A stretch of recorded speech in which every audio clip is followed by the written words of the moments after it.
Assalamualaikum warahmatullahi wabarakatuh.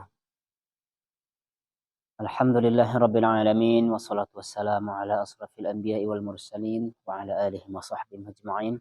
Allahumma shalli ala Muhammad wa ala ali Muhammad. Alhamdulillah, para hadirin yang dirahmati Allah Subhanahu wa taala.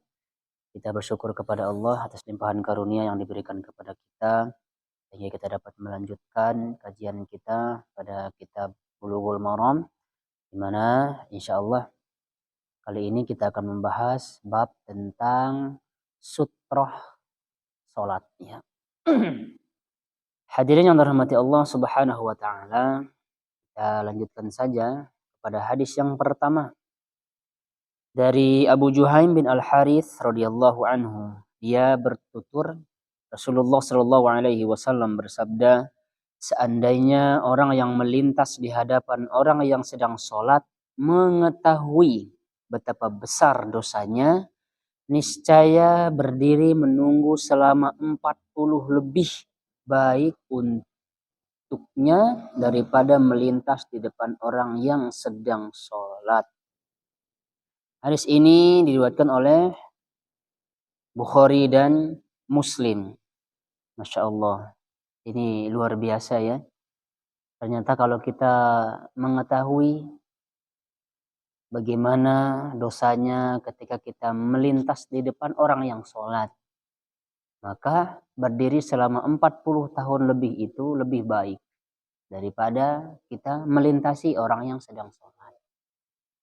Makanya termasuk Imam Asy-Syaukani menjelaskan kepada kita bahwa sutrah sholat ini termasuk wajib, kata beliau.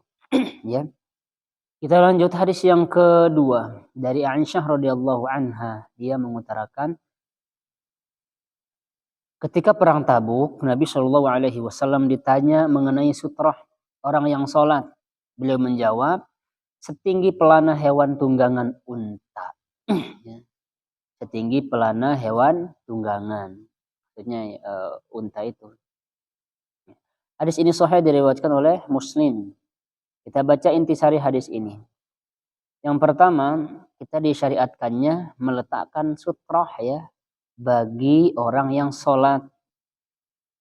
Jika memungkinkan, panjang dan lebar sutrah itu seperti bagian belakang pelana hewan tunggangan.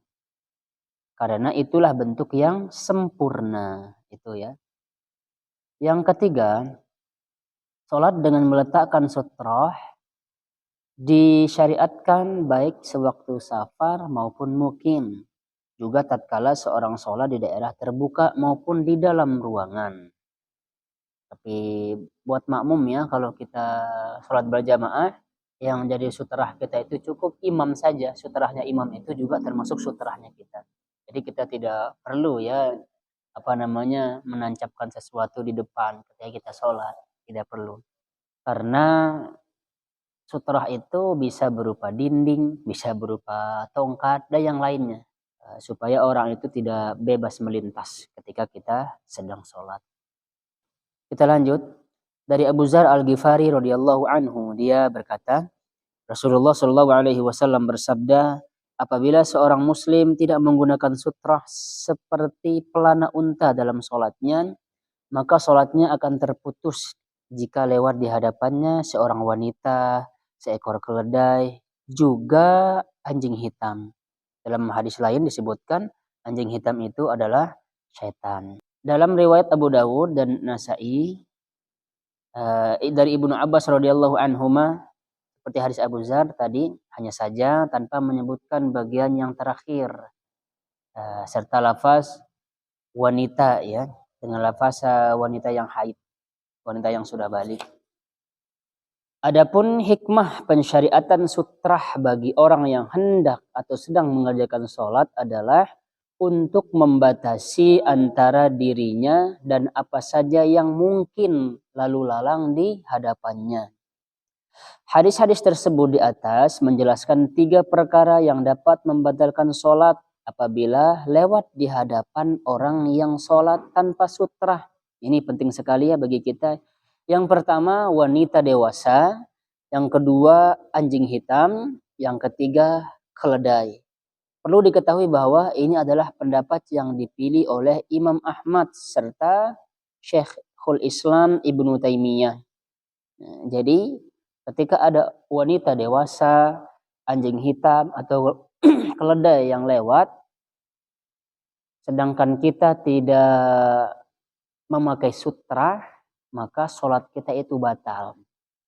Beda halnya dengan ketika anak yang belum balik, itu perempuan yang belum balik, kalau misalkan dia lewat di depan kita, itu tidak membatalkan, intinya tidak membatalkan sholat. Itu pendapat yang jumhur ya, tidak membatalkan sholat kita. Kita lanjutkan. Dari Abu Sa'id Al-Khudri radhiyallahu anhu, dia berkata, Rasulullah shallallahu alaihi wasallam bersabda, jika salah seorang dari kalian sholat sedang di hadapannya ada sesuatu yang membatasi antara dia dan orang-orang di depannya, sutrah maksudnya, kemudian ada seorang yang hendak melintas di depannya, maka hadanglah dia. Adapun jika dia enggan, maka lawanlah, karena dia itu adalah syaitan. Hadis ini sahih diriwayatkan oleh Imam Bukhari dan Muslim. Hadis ini juga ya sama menjelaskan bahwasanya seorang yang sedang sholat diperintahkan menghadang dan melawan orang yang hendak melintas di depannya. Bahkan hukumnya wajib. Walau begitu, sebagian ulama ada yang berpendapat bahwa itu adalah dianjurkan saja. Ya, ini adalah ancaman bagi orang-orang yang suka lewatlah di hadapan orang yang sholat. Padahal kalau kita tahu dosanya adalah itu lebih baik ketika misalkan ya besar dosanya. Karena apa? Kata Rasulullah, lebih baik dia itu berdiri selama 40 tahun. Dia berdiri selama 40 tahun, itu lebih baik darinya daripada dia melintasi orang yang sedang sholat. Tapi mudah-mudahannya bisa jadi juga karena orang tidak tahu. Mungkin karena dia terburu-buru, lalu kemudian dia langsung saja berjalan, ya melewati orang yang sedang sholat. Kalau misalkan ada space misalkan di depan, ada space-nya tidak apa-apa, ya. Dia lintasi dulu orang yang sudah sholat ini, ya lewat di depannya saja, lalu kemudian dia menuju ke space yang ada. Lalu kemudian dia keluar. Silahkan, itu tidak apa-apa insya Allah ya. Tapi kalau misalkan melintas di depan orang yang sholat, ya, yang tidak ada sutrahnya, maka itu kita termasuk orang yang berdosa. Ini mudah-mudahan ada manfaatnya.